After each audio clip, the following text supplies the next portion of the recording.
এই প্রখর বৃষ্টি এবং বজ্রপাতের মধ্যে দারুণ একটি চ্যালেঞ্জ নিয়ে হাজির হলাম। কি চমৎকার দৃশ্য! শুধু পাতা বেয়েই নয়, আমাদের ছোট পুকুরের মাঝে দেখুন কি সুন্দর বৃষ্টির পানি ফোঁটায় ফোঁটায় টুপটুপ করে পড়ছে। আর এই পুকুরের পাড় জুড়ে আম গাছগুলো দেখতে কি দারুণ দৃশ্য! এই অপরূপ প্রকৃতির মাঝে যেন একদম হারিয়ে যেতে মন চাচ্ছিল। কিন্তু প্রকৃতি দেখুন একটি গাছের ডালকে ভালোবেসে কিভাবে ভেঙে রেখেছে। আর অপরদিকে বইছে এই যে দেখুন, বাঁশ গাছ এবং বটগাছের তুমুল বাতাস, আর সাথে তো ঝিরঝিরে বৃষ্টি আছেই। ঠিক এই সময়েই কাঁঠালগুলো দেখতে দেখতে মাটির দিকে তাকিয়ে লক্ষ্য করলাম কিছু পাকা টসছে আম পাখি খেয়ে ফেলে রেখেছে। কাঁঠাল পরে দেখছি, আগে আরও খোঁজাখুঁজি করে দেখেনি আর কোথাও আম পড়ে আছে কিনা।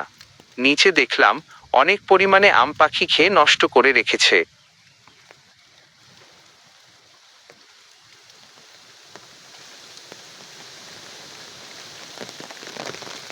আর যখনই গাছে লক্ষ্য করলাম, ও ভাই, দেখুন একদম পাকা, রসালো, টকটকে সুন্দর সুন্দর গাছ পাকা আম।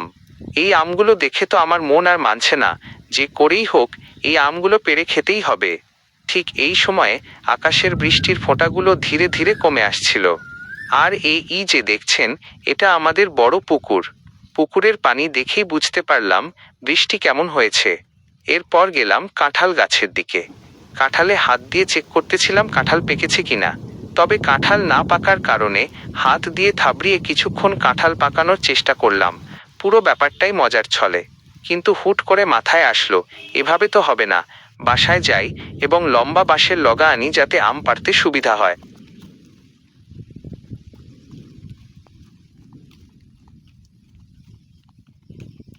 আর লগা নিয়ে বাসা থেকে আসার সময় আম্মু এবং মেজো ভাইকে সাথে নিয়ে আসলাম যাতে আমগুলো পাড়তে সুবিধা হয় এবং গাছের সকল আমগুলো পাড়া যায়।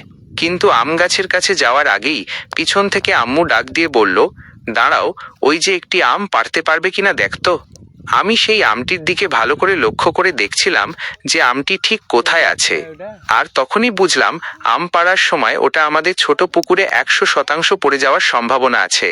আর অন্যদিকে আম্মুর ছুঁড়ে দেওয়া চ্যালেঞ্জ, আমি আম পাড়তে পারবো কিনা। পিছন থেকে আম্মু আমাকে বুদ্ধি আর পরামর্শ দিচ্ছিল কিভাবে পারতে হবে। আমের কাছে যাওয়া লাগবে, ঝটকা খেয়ে চলে আসবে, আর আমের কাছে দিলে এই দিকে আসবে।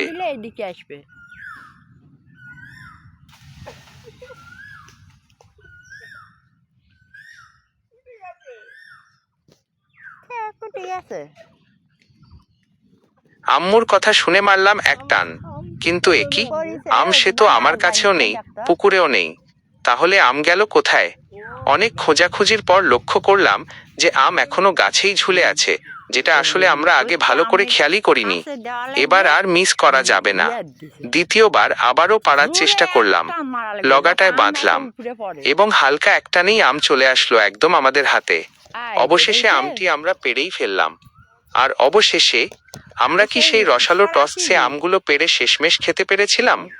যদি সেটা দেখতে হয় আর আমাদের নওগাঁ জেলার রানীনগর থানার বিখ্যাত সেই মিষ্টি আমের রহস্য জানতে হয়, তাহলে পরবর্তী ভিডিও দেখার অপেক্ষায় থাকুন।